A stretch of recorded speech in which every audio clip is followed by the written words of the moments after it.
Bonjour bien-aimés dans les Seigneurs, encore une fois de plus, bienvenue à cette série de prières inspirées. Nous avons commencé ensemble à parler de l'exercice dans la prière, comment on peut s'exercer pour mieux prier. Que devons-nous faire pour mieux prier? Quels sont les exercices, s'ils existent, que l'on peut faire pour avancer dans notre vie de prière? Lors de notre dernière session, on a eu le temps de parler ensemble et de prier ensemble et de comprendre en fait qu'est-ce qu'on veut dire par s'exercer dans la prière.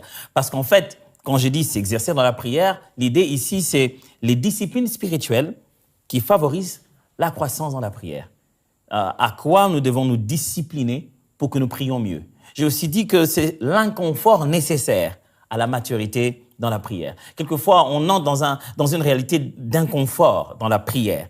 Jusque le corps devient inconfortable, l'âme devient confortable, mais l'esprit qui est bien disposé profite davantage de cela. Et enfin, je dis que lorsqu'on parle de l'exercice dans la prière, on se pose la question que doit subir le corps, que demande l'âme, que demande l'esprit pour pouvoir réellement vivre une vie de prière intense. On a lu ensemble pour cela le livre de Matthieu chapitre 26, à partir du verset 36 aussi, jusqu'au verset 41. L'histoire ici, c'est l'histoire de Jésus-Christ avec ses disciples et le jour où Jésus va pour prier. En fait, c'est le moment où il va prier à Gethsémani. On connaît très bien sa prière. Qu'est-ce qui le pousse à aller prier? Il est angoissé. Il a de la tristesse, il va prier. Et parce qu'il va prier, angoissé, triste, il demande aux disciples de l'accompagner. Et quand ils arrivent à un endroit, il va prier, lui, en s'éloignant un peu d'eux. Et quand il revient, il les trouve en train de dormir. Il dit, mais vous dormez pourquoi? Vous n'avez pas pu veiller 1 heure seulement avec moi?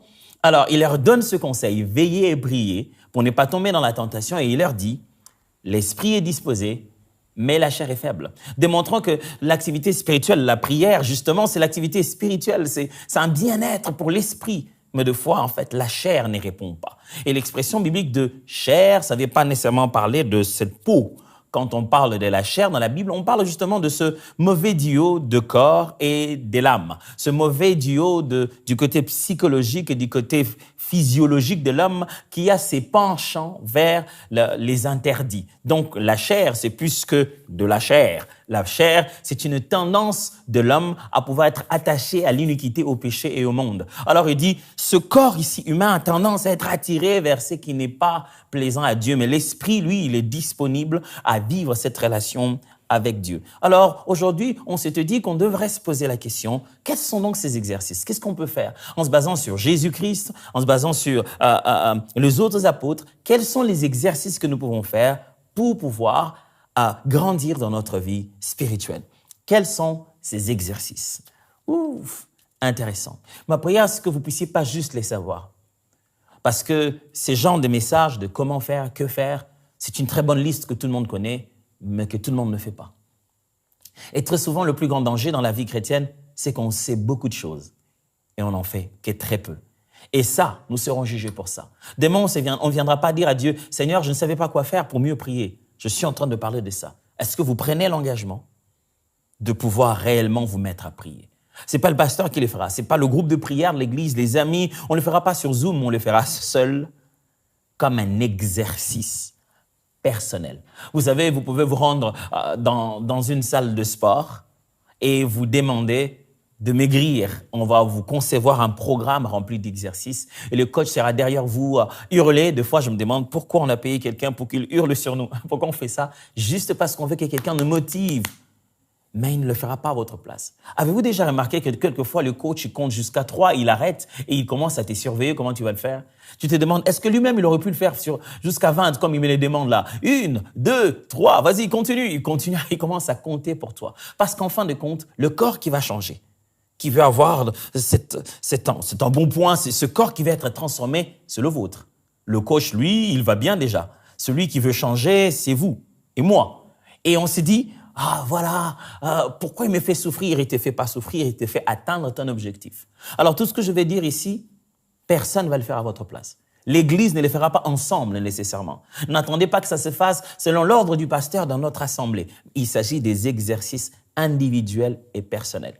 Plaise à Dieu que ce message, ces exhortations et qui nous prépare à la prière, soit comme un coach qui hurle à vos oreilles et qui vous rappelle, allez, allez, allez, encore et encore et encore. Premier exercice, que devons-nous faire pour réellement bien grandir dans la prière? Quel est le tout premier exercice? Eh bien, c'est simple. C'est dans la Bible, Matthieu chapitre 4, Luc chapitre 4. Vous pouvez le lire. Qu'est-ce que Jésus fait? Jésus se rend compte qu'il est à quelque temps de manifester le Messie, si je dois appeler ça comme ça. On le connaît comme le charpentier, tout le monde le voit. Il a fait quelques histoires que tout le monde ne connaît pas nécessairement. À sa bar mitzvah, il parle avec les anciens, il explique des choses très élevées. Mais tout le monde ne voit pas cela comme quelque chose de messianique. Maintenant, il se prépare à commencer son ministère. Il s'en va s'exercer dans la prière.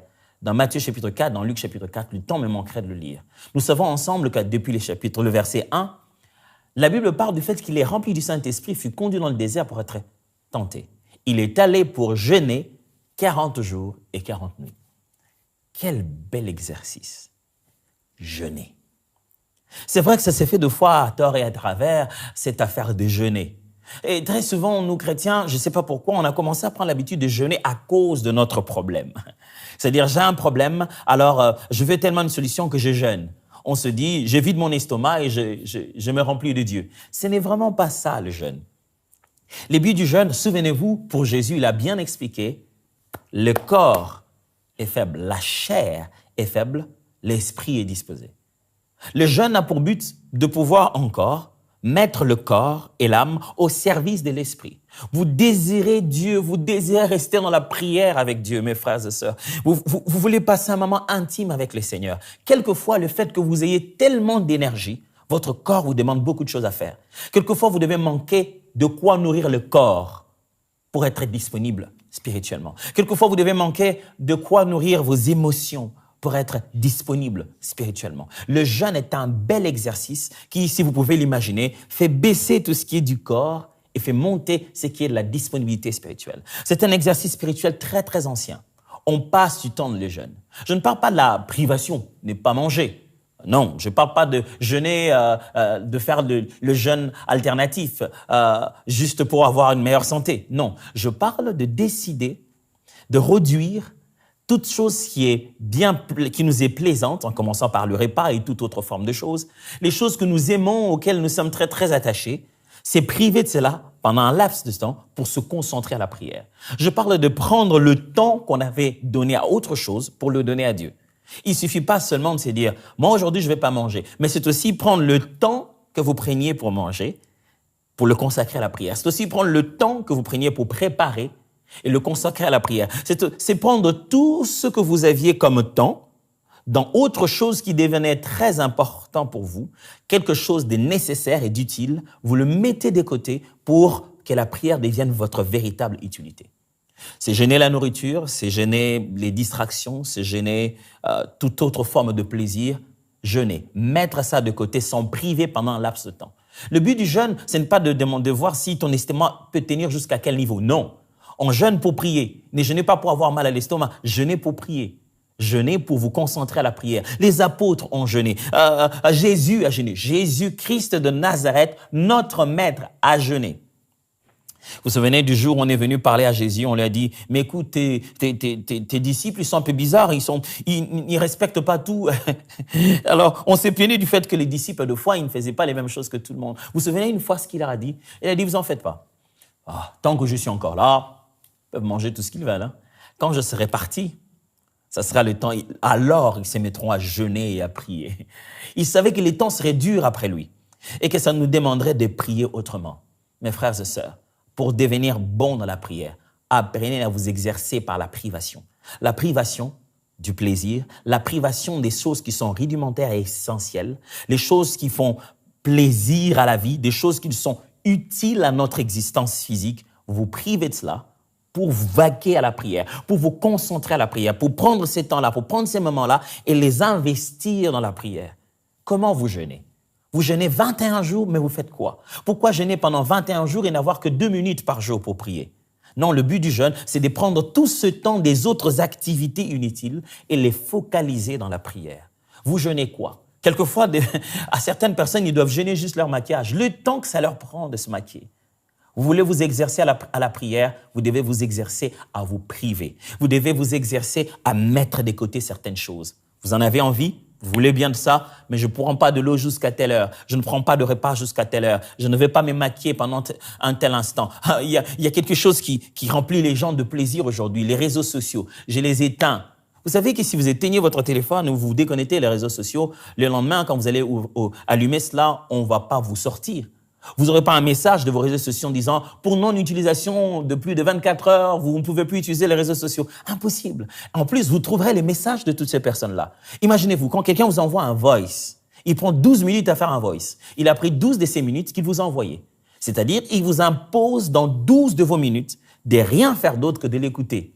Vous savez ça? Alors, quand vous êtes en train de prier et vous êtes derrière chaque voice, ça est en train de vous bouffer les minutes. Ces personnes-là ne sont pas physiquement présentes, mais elles ont déjà pris des minutes et qu'elles ont mis dans votre téléphone. C'est à vous d'être suffisamment déterminé à la prière de vous dire, là, c'est le temps de prier. Voici un exercice important à faire, jeûner.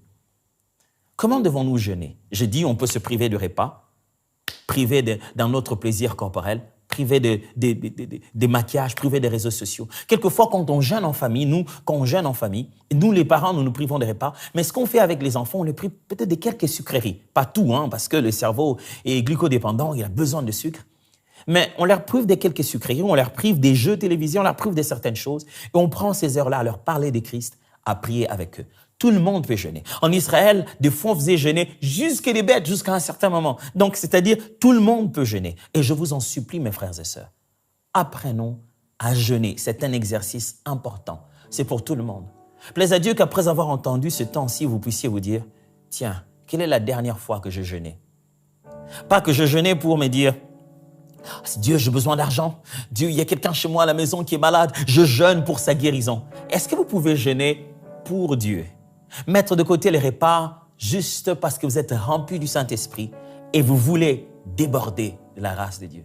Jésus n'est pas allé jeûner en se disant « Oh, je jeûne pour ma mère, je jeûne parce qu'on n'a pas d'argent, notre vie des charpentiers, je vais commencer le ministère, j'ai besoin de la provision dans cette vision. » Non, Jésus est juste allé jeûner parce qu'il était rempli du Saint-Esprit. Et maintenant, il devait commencer sa mission en étant revêtu du Saint-Esprit. Bon nombre d'entre nous aimons jeûner quand nous sommes au bas de l'échelle, quand nous sommes très bas dans notre vie spirituelle.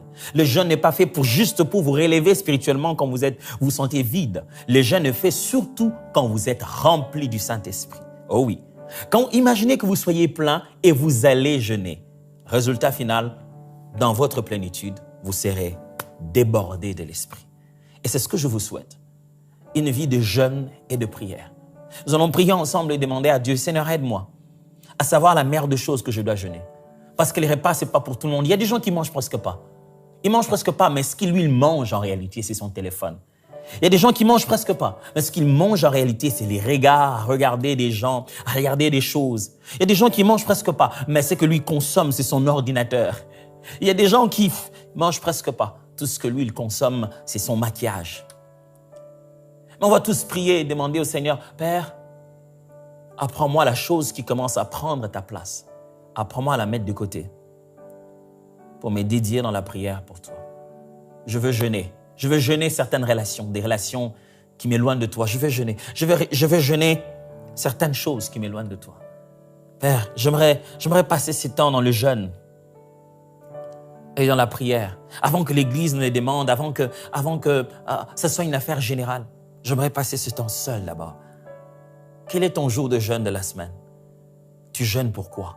Quand il s'agit de jeûner, quelle est la raison principale de jeûner? Comme apprends à jeûner maintenant. Fais de cela un programme hebdomadaire. Prends un jour. Prends un laps de temps, peut-être de 8h à 18h.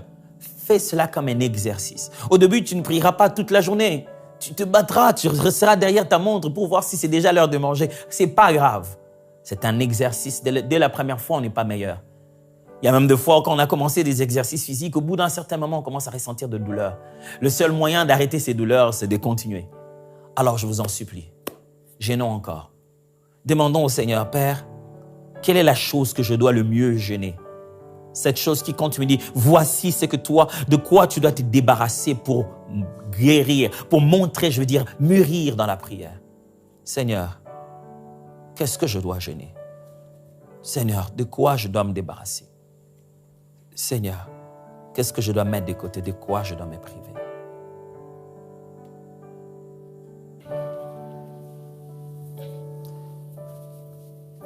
Je suis prêt à me priver, à me débarrasser des choses, à mettre un terme sur certaines d'entre elles.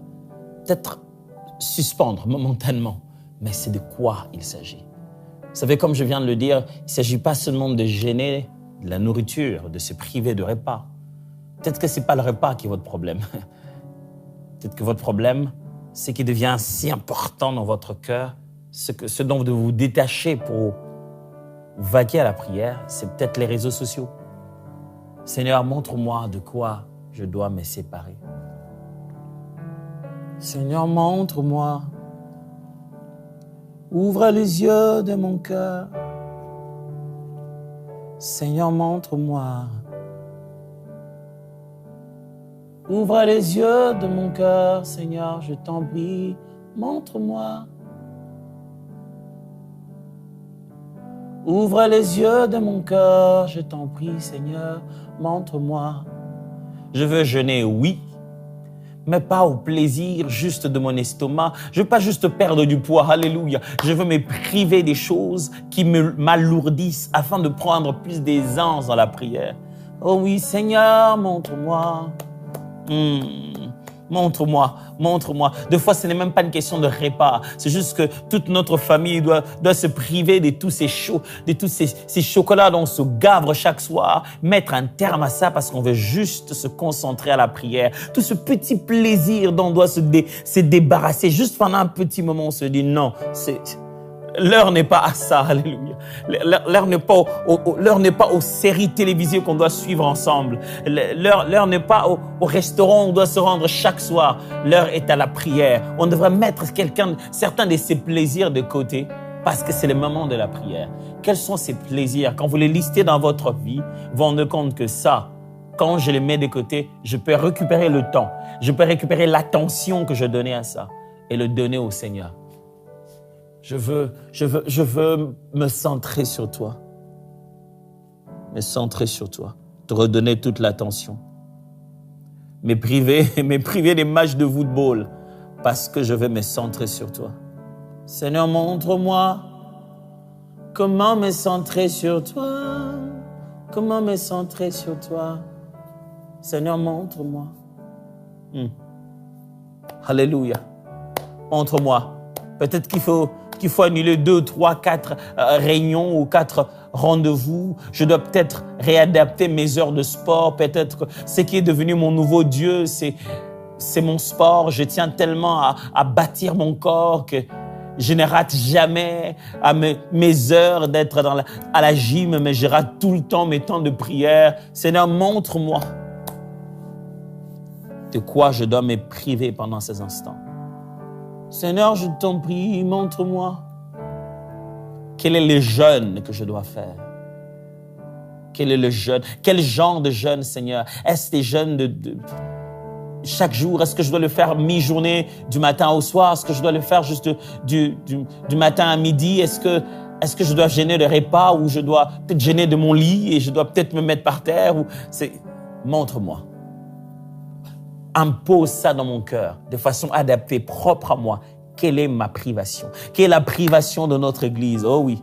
Quelle est la privation de notre ministère, de notre chorale? On doit peut-être se priver des instruments pendant des répétitions. Juste se remettre à prier et ne pas venir pour chanter. Juste se remettre à prier et ne pas venir pour faire de la musique, mais faire plutôt de la louange. On devrait peut-être se priver de tous nos matériels high-tech et aller à genoux juste en train de prier. Oh Dieu, montre-nous de quoi nous devons nous priver. Les enfants d'Israël mettaient même le sac sur leur corps, juste pour dire je ne vaux plus rien. Ils se mettaient deux fois le cendre. Ce n'est pas de ça qu'il nous s'agit. Mais il s'agit ici de démontrer notre degré d'humiliation. On s'humilie devant toi lorsqu'on se prive de choses parce qu'on veut diminuer afin que Christ croisse, parce qu'on veut faire baisser de nos plaisirs afin de saisir la volonté du Père. Oui, Seigneur, montre-moi. Montre-moi de quoi les enfants doivent se priver quand nous entrons dans une série de prières familiales. Parce que l'heure est grave, il faut prier tous en famille. Seigneur, montre-nous. De quoi on doit se priver en couple. Parce que c'est l'heure de la prière. Peut-être qu'aussi c'est financier. Peut-être que c'est même pas une chose matérielle. C'est même peut-être pas en esprit, c'est plutôt financier. On se dit, bon, ok, Peut-être qu'il faut que je prenne de l'argent, je prenne des moyens, je mette ça de côté en disant, bon voilà, ok, je dois me priver de ça. C'est les sacrifices que Dieu me demande de faire. Peut-être que ce n'est même pas de l'argent, c'est juste que le Seigneur te dit, bon écoute, tu dois te priver de certaines choses dans ta garde-robe. Je veux que tu puisses vivre avec le strict minimum. Prive-toi de ça. Reste dans le strict minimum. Qu'est-ce que tu peux laisser partir? De quoi tu peux te priver pour vaquer à la prière et te focaliser aux choses éternelles? Qu'est-ce que tu peux laisser partir pour entretenir ce qui est du royaume de Dieu? Qu'est-ce que tu peux mettre de côté pour investir dans ce qui est éternel? Je crie à toi, oh. Je te le demande, mon Dieu. Je te le demande, mon Dieu. Je vais abandonner désir, plaisir. Je vais abandonner le confort et l'aisance. Je vais laisser partir ça. Je vais laisser partir. Peut-être que c'est juste cet orgueil de voir les nombres de véhicules dans ma parcelle, de voir le nombre de chaussures bien étalées. Tu veux peut-être que je vive avec les stricts minimums pour vaquer à la prière. Afin que toutes ces choses, ces biens matériels qui prenaient mon attention, je puisse en être complètement débarrassé et que je puisse être concentré à vaquer à la prière. Yeah.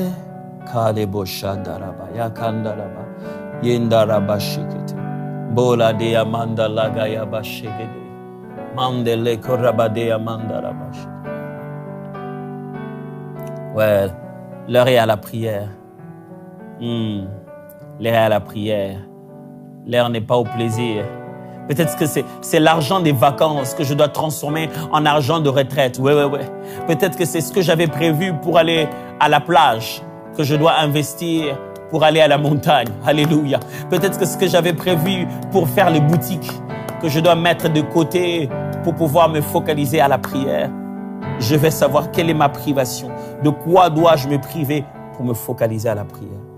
Commandeaba sekranamba yakashadi nomba de la mayaga de la mandela bayaga de la mandela ora mandere beshabayadiko tendela de la bakadi shakaradia mandala baya. Je crie à toi, oh. Je crie à toi, oh. Dis-moi, je t'en prie. Dis-moi, je t'en supplie. Je crie à toi, oh, je crie à toi. Il est beau d'essayer de faire ce qu'on a lu dans un livre. Il est beau d'essayer de faire ce qu'on a entendu dire. Ah, un homme de Dieu puissant. J'ai appris qu'il a fait 100 jours de jeûne. Mais c'est peut-être pas ça. C'est peut-être pas de ça qu'il faut se priver.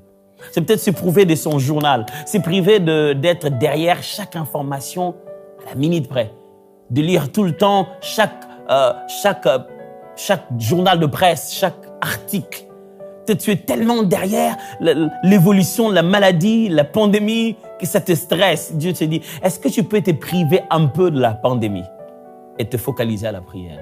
Est-ce que tu peux te priver un peu de nouvelles, mauvaises nouvelles que le monde a l'habitude de nous donner tout le temps et te concentrer un peu à la prière? Est-ce que tu peux te priver un peu des restaurants et te concentrer à la prière? Est-ce que tu peux te priver un peu de ton café matinal et prendre ces heures que tu prends, de faire chaque fois un détour avant d'aller au travail, prendre ces heures-là pour prier.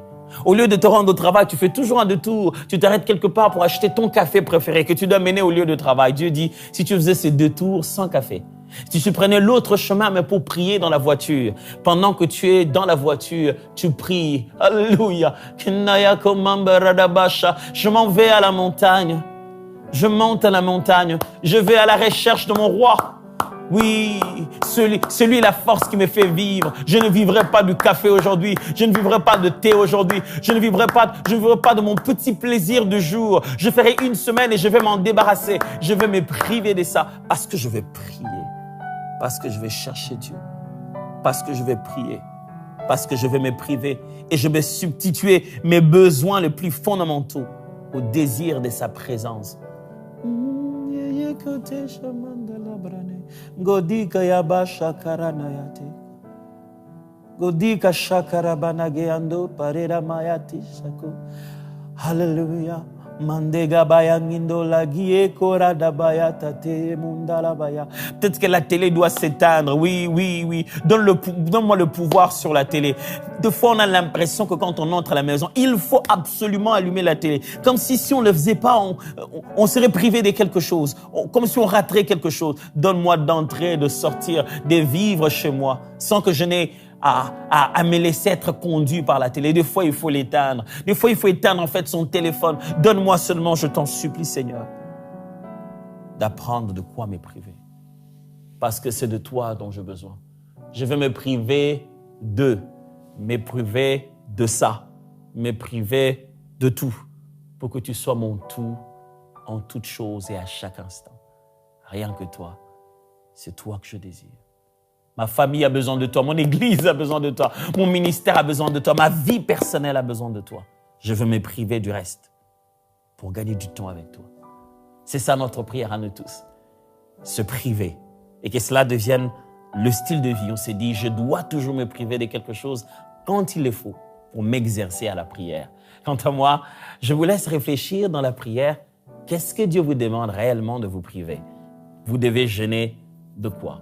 Voyons-nous à notre prochain numéro et continuons encore à découvrir les exercices qu'il faut dans la prière. Que Dieu vous bénisse.